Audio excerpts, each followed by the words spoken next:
حضرت عمر فاروق رضی اللہ تعالیٰ عنہ مدینے کی گلی سے گزر رہے ہیں، امیر المومنین ہے، مدینے کی گلی سے گزر رہے ہیں، ایک گھر کے اندر سے بچیوں کے رونے کی آواز آئی، بچیاں رو رہی ہیں، اور بچی اپنی ماں سے کیا کہتی ہے؟ کہتی ہے اماں ابو بکر تو اب انتقال کر گئے، حضرت عمر کا پہلے دن ہے خلافت کا، اب ہمارا کیا بنے گا؟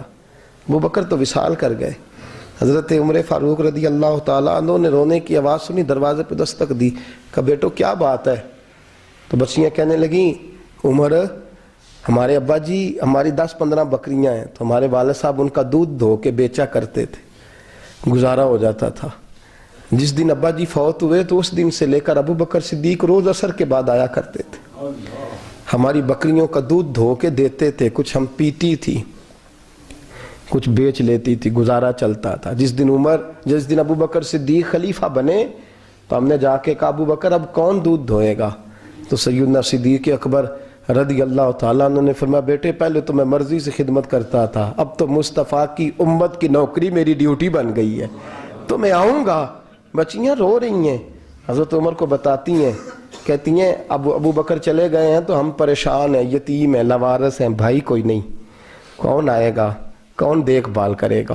حضرت عمر فاروق گھٹنوں کے بل زمین پہ بیٹھ گئے، ان چھوٹی چھوٹی بچیوں کو سینے سے لگایا، فرمانے لگے میں ابو بکر کا کیا کروں، میرے لیے رستے بڑے مشکل کر گیا ہے، میں اس کے کس بادشاہ وقت ہو کے وہ غریبوں کے گھروں میں آ کے ان کی بکریوں کا دودھ بھی دوتا تھا، امیر المومنین ہو کے یہ رنگ بھی تھا۔ فرمایا بیٹیوں فکر نہ کرنا، جب تک عمر زندہ رہے گا، عمر آتا رہے گا، یہ نوکری کرتا رہے گا۔ کچھ دن بیتے تو حضرت عمر فاروق کو یاد آیا اوہو مدینے میں ایک بوڑھی اماں بھی رہتی ہے جس کا کوئی گھر کا کام کرنے والا نہیں، اور جس بی بی کا کوئی بال بچہ نہیں اور آنکھوں سے بھی وہ نابینی ہے۔ حضرت ابو بکر صدیق رات کے سناٹے میں جایا کرتے تھے، اس کے گھر میں جھاڑو دیتے تھے، یہ بادشاہ ہے، اس کی فقیری کا رنگ دیکھو، اس کو کنویں سے پانی بھر کے لا کے دیتے تھے۔ اور یہ لفظ آپ سنیں گے تو حیران ہو جائیں گے، اس بوڑھی اماں کے لیے نا ایک کونے میں گھر میں دور بار شیر میں ایک جگہ کھود دی تھی جہاں وہ بی بی پخانہ اور پیشاب کرتی تھی۔ امیر المومنین حضرت ابو بکر صدیق رات کو جاتے تھے اور اس کا وہ پخانہ وہاں سے اٹھا کے باہر پھینک کے آیا کرتے تھے۔ اس عورت نے پیغام بھیجا کہ عمر سے کہو میری بھی ڈیوٹیاں تو نے سر انجام دینی ہیں۔ عمر فاروق ساری رات کام کرتے، سناٹا گہرا ہوتا تو جھاڑو دبایا ہے بغل میں اور عمر فاروق نکلے ہوئے، اس بی بی کے گھر میں جھاڑو دیا جا رہا ہے۔ حضرت انس بن مالک فرماتے ہیں میں نے آخری عمر میں بھی اس بوڑھے عمر کو دیکھا ہے، اس بڑھاپے میں بھی میں نے اس شخص کو دیکھا ہے کہ جب وجود کمزور ہو گیا، داڑھی سفید ہو گئی، لیکن پھر بھی اس کا انداز نہیں بدلا، اس نے ساری زندگی بادشاہی میں فقیری کر کے گزار دی، یہ پھر بھی کسی کے گھر میں جھاڑو دیتا ہے، کسی کی بکریوں کا دودھ دھوتا ہے، یہ کسی غریب میرے دوست یہ۔ اور جب سیدنا فاروق اعظم رضی اللہ تعالیٰ نے خطبہ دینے بیٹھتے ہیں تو کپڑے پھٹے ہیں، پیبند لگے ہیں، مزاج سادہ ہے، بڑا مال آیا ہے، بڑا مال، لیکن تقسیم کر دیا، اور یہی انداز آگے اپنے گورنروں کو دیا۔ حضرت سعید بن عامر رضی اللہ تعالیٰ عنہ آپ کے گورنر ہیں، حمص کے گورنر ہیں۔ جب لسٹ آئی نا غریبوں کی، حضرت عمر نے کہا کہ حمص کے جتنے غریب لوگ ہیں ان کی لسٹ بنا کے بھیجو، ان کو چندہ لگانا ہے۔ تو 17ویں 18ویں نمبر پر حضرت سعید بن عامر کا نام بھی آ گیا، گورنر صاحب کا۔ تو حضرت عمر نے سوچا شاید کوئی اور سعید بن عامر ہے، فرمانے لگے یہ کون ہے؟ جس کی ڈیوٹی لگائی تھی اس سے کہنے لگے یہ سعید کون ہے؟ تو کہا حضرت جی ہمارے صوبے کا گورنر۔ تو فرمایا اس کی لسٹ فقیروں میں؟ فرمانے لگے پتہ نہیں آپ نے کیا رنگ بھر کے بھیجا ہے، مہینہ مہینہ یہ شخص درختوں کے پتے کھا کے گزارا کر دیتا۔ یہ میں فرشتوں کی کہانیاں نہیں سنا رہا آپ کو، میں آپ کو جنات کی یا عالم بالا کی باتیں نہیں، اس دھرتی پہ بسنے والے، اس دھرتی پہ وقت گزارنے والے میرے رسول پاک کے تیار کردہ ہیرو کی باتیں عرض کر رہا ہوں۔ حضرت عمر گئے ایک دفعہ، کہا مجھے بتاؤ تمہارا گورنر کیسا ہے؟ تو حمص کے لوگ کہنے لگے ہمیں اپنے گورنر سے 4 شکایتیں۔ کون کون سی؟ کہا پہلی بات تو یہ ہے کہ گورنر صاحب کو چاہیے فجر کے وقت آئیں، یہ سورج نکل آتا ہے تو باہر آتے ہیں گھر سے، سورج نکل آتا ہے تو آپ کہہ کے تو دیکھیں کسی معمولی سرکاری ملازم سے بھی۔ پھر آپ دیکھیے آپ کا کیا بنتا ہے. کہا یہ سورج نکلتے وقت آتے ہیں. دوسری شکایت یہ ہے کہ دن کو ملتے ہیں رات کو نہیں ملتے. تیسری شکایت یہ ہے کہ مہینے میں ایک دن ملتے ہی نہیں گورنر صاحب. چوتھی شکایت ہے کہ روتے ہیں کبھی کبھی, اتنا روتے ہیں کہ بے ہوش ہو جاتے ہیں.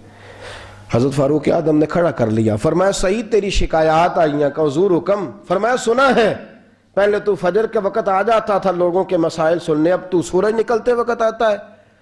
کہا حضور بیوی بیمار ہو گئی ہے اور گھر میں نوکر تو ہے کوئی نہیں, تو میں سویرے اٹھتا ہوں تو پہلے ناشتہ بناتا ہوں, بچوں کو کھلاتا ہوں. اس عورت نے 35 سال میرے ساتھ وفا کی ہے, اب چارپائی پہ ہے تو میں اس کے منہ میں لقمے ڈالتا ہوں. کہا اسے کھانا کھلا کے جب وہ دعا دیتی ہے تو پھر نکلتا ہوں. تو کہا سنا ہے تو ہفتے میں ایک دن ملتا ہی نہیں مہینے میں. کہنے لگے حضرت جی جب مدینے سے آیا تھا تو ایک کرتا اور ایک تامد ساتھ لایا تھا, مجھے آج 2.5 سال ہو گئے ہیں, میں نیا لباس نہیں خرید پایا. میں نے عرض کی میں اس دھرتی پہ بسنے والے لوگوں کی داستان سنا رہا ہوں. کہا میں اپنی تامد دھو کر خشک ہونے کو ڈال دیتا ہوں, اسے آدھا دن لگ جاتا ہے, خشک ہوتی ہے تو تامد پہن کے قمیض دھو لیتا ہوں اور پھر قمیض ڈال دیتا ہوں. حضرت جی سارا دن بیت جاتا ہے تو باہر نہیں آ پاتا. حضرت عمر فاروق کی گردن جھک گئی. کہا سنا ہے تو رات کو ملتا ہی نہیں. یہ لفظ کہے تو حضرت سعید بن عامر کہنے لگے یہ میرا راز تھا, آپ میرے امیر نہ ہوتے تو کبھی فاش نہ کرتا. دن میں نے بندوں کے لیے رکھا ہے, رات اپنے رب کے لیے رکھی ہوئی ہے. میں رات کی تنہائیوں میں اپنے کریم کی بارگاہ میں جاتا ہوں اور میں سارے دن کے گناہوں کی معافی مانگتا ہوں. میں اپنی غلطیوں کی تلافی کا سوال کرتا ہوں, اس کے حضور جاتا ہوں, اسے دکھڑے سناتا ہوں. رات میری اس کے لیے بیت جاتی ہے. حضرت عمر کی اور گردن جھک گئی. فرمایا یہ بتا کہ تو ملتا ہی نہیں, کبھی کبھی تو روتا ہے اور بے ہوش ہو جاتا ہے.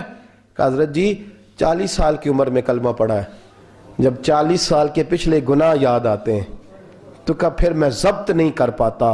وہ خطائیں, وہ پاپ, وہ جرم, وہ خطائیں جب سوچتا ہوں نا کہ رب کھڑا کر کے پوچھے گا بتا یہ جرم کیوں کیا, تو وہ احساس مجھے پریشان کر دیتا ہے. حضرت جی میں پھر برداشت نہیں کر پاتا, پھر میں تڑپ اٹھتا ہوں, میری یہ کوتاہیاں ہیں, بتائیے کیا کہتے ہیں. حضرت فاروق اعظم نے گردن اٹھائی تو آنکھوں میں آنسو تھے. کہنے لگے یا اللہ مجھے اس جیسے کچھ اور گورنر بھی عطا فرما, یا اللہ اس جیسے کچھ اور گورنر بھی. عزیزو اپنا حال کیا ہے. ملک شام جب فتح ہوا تو حضرت سعد بن ابی وقاص رضی اللہ تعالیٰ عنہ کہتے ہیں کہ کچھ لوگ مجھے کہنے لگے کہ ہم آپ سے معاملات طے نہیں کریں گے, ہم جزیہ دیں گے, ٹیکس دیں گے, اسلامی حکومت کے زیر اثر آئیں گے, لیکن آپ سے معاملات طے نہیں کریں گے, اپنے امیر کو بلائیے. تو حضرت سیدنا سعد بن ابی وقاص کہتے ہیں میں نے خط لکھا.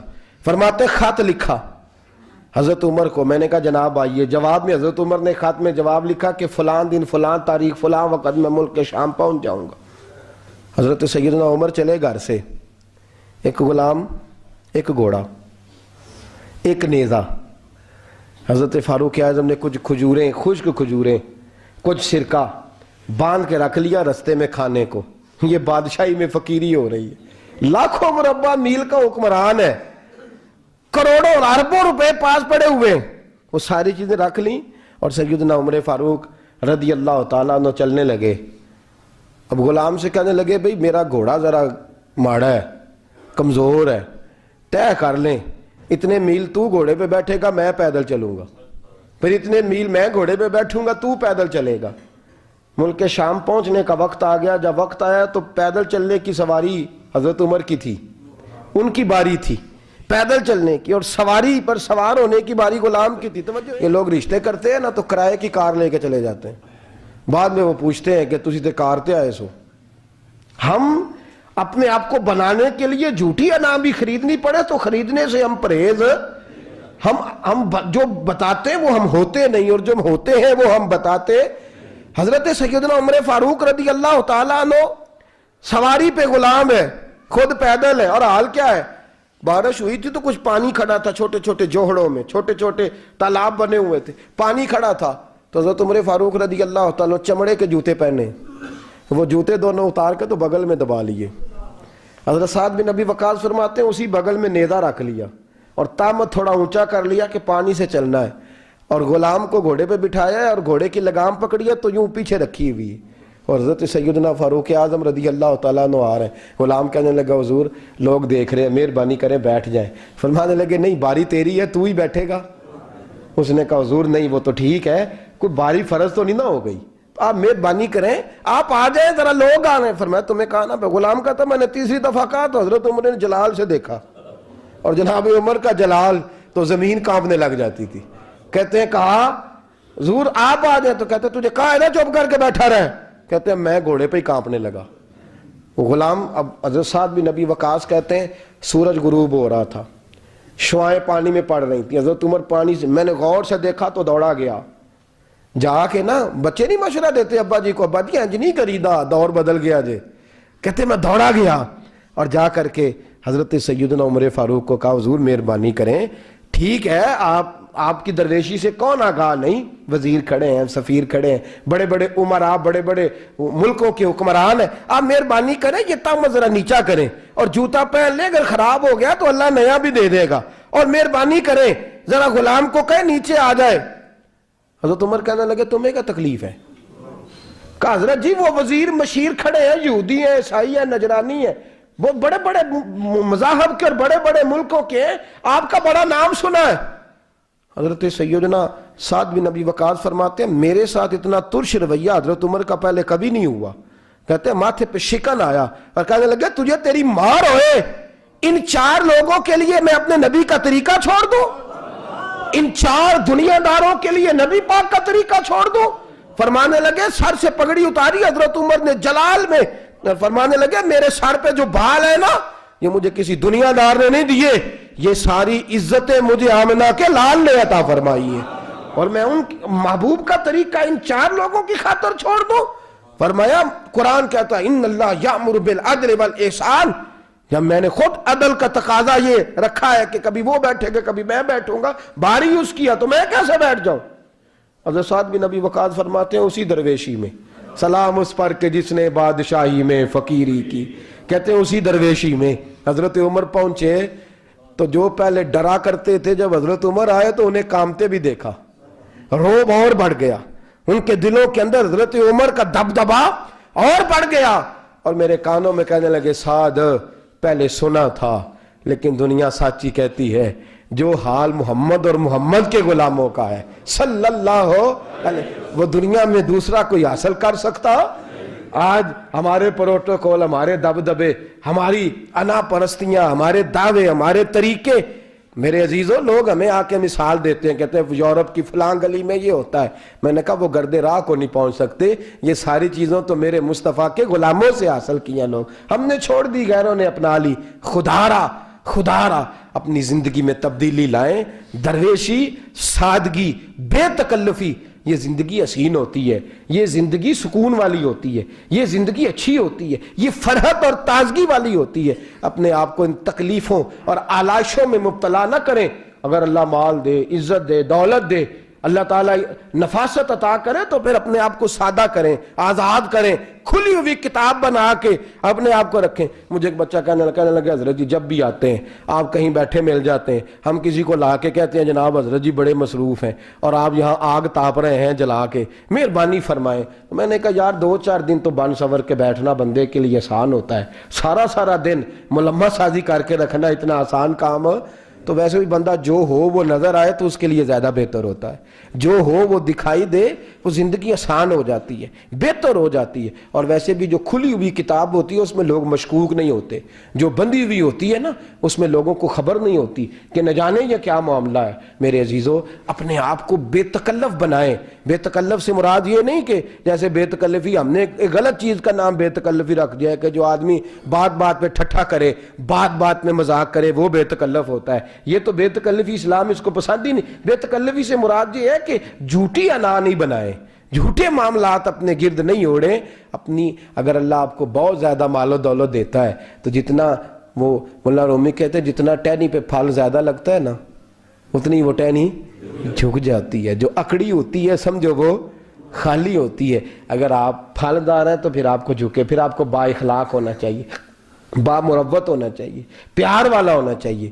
زندگی میں اس چیز کو ضرور اپنائیے، بڑے لوگ وہی ہوتے ہیں جن کا کردار بڑا ہوتا ہے، بڑے وہی ہوتے ہیں جن کی بات بڑی ہوتی ہے، کوئی باتوں سے اور پروٹوکول سے کبھی بڑا نہیں ہوتا، ہمیشہ مدحت خیر الانام میں گزرے، دعا ہے یہ عمر درود و سلام میں گزرے، آخر دعویٰ الحمدللہ۔